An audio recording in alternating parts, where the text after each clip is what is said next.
So চলে এসেছি আমি আবার নিয়ে ক্যামেরা আমার বাবার। জানি এটা লেম জোক ছিল, so jokes apart, welcome back. আবার দিস ইজ ইয়োর ইডিয়ট। অনেকদিন পর আমাদের আবার দেখা হচ্ছে, কারণ মাধ্যমিক, আমাদের মাধ্যমিক এতদিন চলছিল, তারপরে অনেক ঝামেলা ঝড় ঝাপটা পার হওয়ার পর আজকে আবার আমি এসে গেছি, তোমাদের প্রিয় ইডিয়ট। সো আজকে কোনো বিশেষ কোনো ভ্লগ বা কোনো ভাইন্স কিউএনএ কিচ্ছু না। আজকে আমরা জানতে যাব, মানে তোমরা হয়তো অবশ্যই জানো যে এই মুভিটা মানে বর্তমানে খুব চর্চার বিষয়, এই ছাওয়া। কি আছে এই ছাওয়াতে, তো সেটা আমরা একটু ডিসকাস করতে যাচ্ছি। এবং যারা পরে দেখবে ভাবছো বা অলরেডি দেখে ফেলেছো, তাদের বলছি কোনো স্পয়লার নেই, সো বিন্দাস দেখো। আমি কিছু বিষয়ে আপনাদের বলতে যাচ্ছি যে কেন মুভিটা দেখা প্রয়োজন আর মুভিতে কি আছে। তো আমি গেছিলাম রায়গঞ্জ এসবিএফ এ শনিবার 4:35-এর শোতে। তো 4:35-এর শো আমরা যারা গেছিলাম, আমি, আমার বন্ধু আর কিছু ফ্যামিলি মেম্বার্স, তো তারা গিয়ে প্রথমে ভেবেছিলাম, যখন টিকিট বুক করা হলো 10:30-এ আমরা গেলাম, কারণ হয়তো হতেও পারে পরে টিকিট বুক করার জন্য সিট আমরা নাই পেতে পারি। बात तो सही है। তো আমরা সবসময় আগেই সিটটা বুক করে রাখি, তো সেই মোতাবেক আমরা গেছিলাম, বুক করলাম, আসলাম। প্রথম প্রথম তো মনে হচ্ছিল যে ফাঁকাই থাকবে, দেন যখন আমরা মুভি দেখতে গেলাম, মাই গড, ফুল থিয়েটার বুকড, একটা সিঙ্গেল সিট নাই, এত ক্রেজ আছে। ইনফ্যাক্ট রায়গঞ্জে এতটা ক্রেজ, তো বাইরে কি অবস্থা হতে পারে। এই জন্যই এই মুভিটা সম্পর্কে চর্চা করছি, ট্রেন্ডিংয়ে থাকলে ভিউজ আসবে। তো সবার প্রথমে আমরা দেখলাম মুভিতে ম্যাডক ফিল্মস এর নাম। ম্যাডক ফিল্মস, তোমরা এই স্টুডিওটার নাম হয়তো শুনেছো। আগের বছর মানে 2024 সালে খুব ভালো ভালো কন্টেন্ট আমাদের সামনে তুলে ধরেছিল, যেমন মুঞ্জিয়া স্ত্রী 2-র মতো হরার কমেডি মুভিজ। তো মুভিতে ফার্স্টে ম্যাডক ফিল্মস এর নাম আসলো, দেন একটা মানে রিক্যাপ টাইপের, মানে স্টোরির প্রি স্টোরি আমরা শুনতে পেলাম অজয় দেবগানের সাউন্ডে। তার গলায় আমরা শুনলাম যে ছত্রপতি শিবাজি মহারাজ তার সময়কালে কি কি ব্রেভারি ঘটনা করেছিলেন, এবং তার মারা যাওয়া আর সম্ভাজি মহারাজের নিজের হাতে শক্তি তুলে নেওয়া হোক, বা মুঘল সম্রাট ঔরঙ্গজেবের অত্যাচারের কথা আমরা মুভির ফার্স্টে একটা অ্যানিমেশনের মাধ্যমে অজয় দেবগানের গলায় শুনতে পারি। লিড রোলে আছে আমাদের ভিকি কৌশল, মানে ছত্রপতি সম্ভাজি মহারাজের ক্যারেক্টারটা তিনি প্লে করেছেন। আমাদের রশ্মিকা মান্দানা অ্যাজ তার স্ত্রী, মানে ছত্রপতি সম্ভাজি মহারাজের স্ত্রী।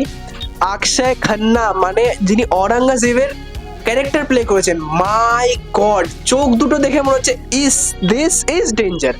এতটা ভয়ানক অ্যাক্টিং তিনি করেছেন, ঔরঙ্গজেবের ক্যারেক্টারটা গুলে খেয়ে নিয়েছিলেন তিনি। এত ভালো অ্যাক্টিং, জাস্ট হ্যাটস অফ। আর ভিকি কৌশল, আমরা তো জানি অ্যাজ আ ভার্সেটাইল অ্যাক্টর, যেই তিনি জলের মতো, যেই পাত্রে দিবে সেই পাত্রে সেবে চলে আসবে। এত ভালো অ্যাক্টিং, মানে তিনি যে এক একটা ডায়লগ ডেলিভারি দিচ্ছেন না, দেখে মনে হচ্ছিল স্বয়ং ছত্রপতি সম্ভাজি মহারাজের গলাটা। এত মানে পোটেনশিয়াল আছে তার ভয়েসে। এবার বলছি স্টোরির উপরে। তো স্টোরিটা হচ্ছে ছত্রপতি শিবাজি মহারাজ, মানে আমাদের হিন্দুই স্বরাজ এর প্রতিষ্ঠাতা, তার মৃত্যুর পরে, অর্থাৎ ছত্রপতি সম্ভাজি মহারাজ কি করে মুঘলদের বিরুদ্ধে যুদ্ধ করেছিলেন এবং যুদ্ধ করতে করতে কিভাবে মারা গিয়েছিলেন, শহীদ হয়েছিলেন, সেই ঘটনার উপরে। তো আমরা মুভিতে দেখলাম যে প্রথমে তার রাজ্যাভিষেক হলো, মানে তাকে সিংহাসনে বসানো হলো। তার এই সিংহাসনে বসাকে রিলেটেড কত রকম চক্রান্ত তার নিজের রাজ্যে, নিজের ফ্যামিলিতে পর্যন্ত হচ্ছে, সেটা আমরা জানতে পারলাম। আর দেখলাম যে মুঘল সম্রাট ঔরঙ্গজেব এর বিরোধিতা কেমন করে করেছিলেন, আর তার এই যুদ্ধের প্রোটেস্ট তিনি, মানে ছত্রপতি সম্ভাজি মহারাজ কি করে এত পোটেনশিয়াল নিয়ে প্রোটেস্ট করেছিলেন, সেটা আমরা জানতে পারি। তো কি করে মুঘল সম্রাটদের হাত থেকে আমাদের ছত্রপতি সম্ভাজি মহারাজ বুরহানপুর, মানে মুঘলদের প্রাণ কেন্দ্র, কেড়ে নিয়েছিলেন আর তাকে পুড়িয়ে ছাড়খাড় করে দিয়েছিলেন। আর এখান থেকে শুরু হয় ঔরঙ্গজেবের বিরুদ্ধে ছত্রপতি সম্ভাজি মহারাজের যুদ্ধ। তো এর ফলে মুঘল সম্রাট ঔরঙ্গজেব কি করে তার প্রোটেস্ট করেন, আর এর ঔরঙ্গজেবের বিরুদ্ধে ছত্রপতি সম্ভাজি মহারাজ কি করে যুদ্ধ করেন এবং অবশেষে কি করে শহীদ হয়ে যান, সেটা জানার বিষয়, অবশ্যই জানার বিষয়। কারণ আমাদের ইতিহাস এত স্বর্ণ অলংকারে লেখা, যেটা অনেকেই হয়তো, স্পেশালি আমি নিজেই জানতাম না, অনেকেই হয়তো জানো না। এই ইতিহাসটা জানা খুবই প্রয়োজন, খুবই দরকার। মুভি প্রেজেন্টেশনও ভালো, মুভিটা দেখে ওই টাইম লাইনে প্রবেশ করেছিলাম কারণ প্রেজেন্টেশনটাই ভালো, স্ক্রিন প্লেও গুড, কিন্তু কিছু নেগেটিভ শেডসও আছে এই মুভিটা নিয়ে। এক সেকেন্ড, আরে কিছু নেগেটিভ শেডসও আছে, যেমন যিনি ডাইরেক্টর এই মুভির, তিনি ক্যারেক্টার বিল্ড আপ ঠিক মতো করতে পারেননি, ফার্স্ট অফ অল।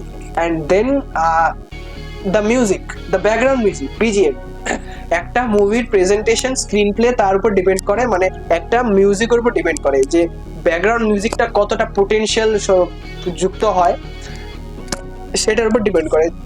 যেমন আমরা দেখলাম এবারা জুনিয়র এনটিআর এর মুভি, অনিরুদ্ধ তার প্রাণ দিয়ে দিয়েছিলেন মুভিটাতে, আর এক একটা ব্যাকগ্রাউন্ড মিউজিক দিয়ে তিনি মুভিটাকে জাস্ট বাঁচিয়ে দিয়েছিলেন। যখন আমি এই ছাওয়া মুভির মিউজিক ডাইরেক্টর এআর রহমানের কথা শুনেছিলাম, আমার আশা ছিল যে মুভিটাতে ব্যাকগ্রাউন্ড মিউজিক এমন হবে যে গুজবাম্পস আসবে, গুজবাম্পস আসেনি। হ্যাঁ, কারণ তার মিউজিকটা কেমন যেন অফ অফ ফিল করছিল, এই জায়গাটা মুভি একটা মাইনাস পয়েন্ট খেয়ে যাচ্ছে। মুভিটা যারা দেখবে ভাবছো, তাদের জন্য আমি কিছু কথা বলতে চাই। তো যারা ভাবছো যে মানে যারা অ্যাকশন থ্রিলার মুভি দেখো, রোমান্টিক মুভি দেখো, তাদের জন্য এই মুভিটা না। তোমরা হয়তো মুভিটা দেখবে, ভাববে মুভিটাতে মজা পেলাম না। অবশ্যই, কারণ এটা একটা হিস্টোরিক্যাল ফিল্ম। এই মুভিতে তোমরা সত্যি ঘটনা অবলম্বন করে মুভিটা দেখতে পাবে, মানে আসল ইতিহাসে যে ঘটনাটা ঘটেছিল সেই সম্পর্কে আমরা জানতে পারবো, নাথিং এলস। পুষ্পা 2, কেজিএফ 2 এরকম আসবে না। তো তাই বলছি, যারা এক্সপেকটেশন নিয়ে রেখেছো যে সেই অ্যাকশন দেখতে পাবো, ধামাকেদার স্লো মোশন যুক্ত, এইখানে হিরো হাওয়ায় উঠবে, ভিলেনদের মারবে, না, সেরকম কিছু পাবে না। তোমরা এখানে আসল যুদ্ধের সিন পাবে, আর এখানটায় আসল ইতিহাসকে তুলে ধরা হয়েছে, এটাই বলতে চাই। তো আমরা যদি দেখি যে ভিকি কৌশলের অ্যাক্টিং সত্যি অপূর্ব, আর প্রত্যেকটা স্ক্রিন প্লেও জাস্ট ভালোই, গুড। আর হ্যাঁ, এই শিবাজি মহারাজ, মানে আমাদের ছত্রপতি শিবাজি মহারাজ, সম্ভাজি মহারাজের পিতা, তার উপর একটা ফিল্ম আসবে। মানে আমরা, মানে তোমরা হয়তো দেখেছো কান্তারা মুভিতে ঋষভ শেট্টি মেন লিডে যিনি ছিলেন, তিনি মুভির ডাইরেক্টরও ছিলেন। তো ঋষভ শেট্টি কে আমরা মানে জানতে পারছি যে কাস্ট করা হয়েছে অ্যাজ ছত্রপতি শিবাজি মহারাজ। তার লেগাসির উপর, তার ব্রেভারির উপর একটা মুভি আসবে, একটা পোস্টারে আমরা দেখতে পেয়েছিলাম। আর দেন ওইটা আসতে এখনো দেরি আছে, কারণ 2025, আর মুভিটা আসবে 2027-এ। হ্যাঁ, তো ওয়েট করে নিব ততক্ষণ, আই গেস, কারণ গুড থিংস টেক টাইম। যেই বানাক মুভিটা, উরির ডাইরেক্টর, তার উপর আমার ভরসা আছে, তিনি টাইম নিন, আপনি টাইম নিন, কিন্তু মুভিটা আদিপুরুষের মতো বানিয়ে দিন না প্লিজ। তো এই মুভিটা হিন্দির সাথে সাথে তেলেগু অডিয়েন্সও ডিমান্ড করছে যে তেলেগুতে ডাব হোক, কারণ তারা ছত্রপতি সম্ভাজি মহারাজের লেগাসিটাকে তাদের নিজের ভয়েসে অনুভব করতে চান। আর শোনা যাচ্ছে যে ভয়েস আর্টিস্টদের দ্বারা ডাবিং এর কাজও খুব দ্রুতই চালু হবে। এতটা ক্রেজ মুভিটার যে মাত্র 10 দিনে 444 কোটি টাকা, 34 কোটির ফিল্ম, 34 কোটি বাজেট মুভিটার, 444 কোটি শুধু হিন্দিতে। এটা কোনো ছোট কথা না। সত্যি কথা বলতে এই মুভিটা যারা দেখবে ভাবছো, অবশ্যই দেখো। আমি সবাইকে বলবো মুভিটা দেখো, নিজে দেখো, বন্ধুদের সাথে দেখো, বন্ধু প্লাস তোমার ফ্যামিলি মেম্বার যারা আছে তাদেরকেও নিয়ে যাও।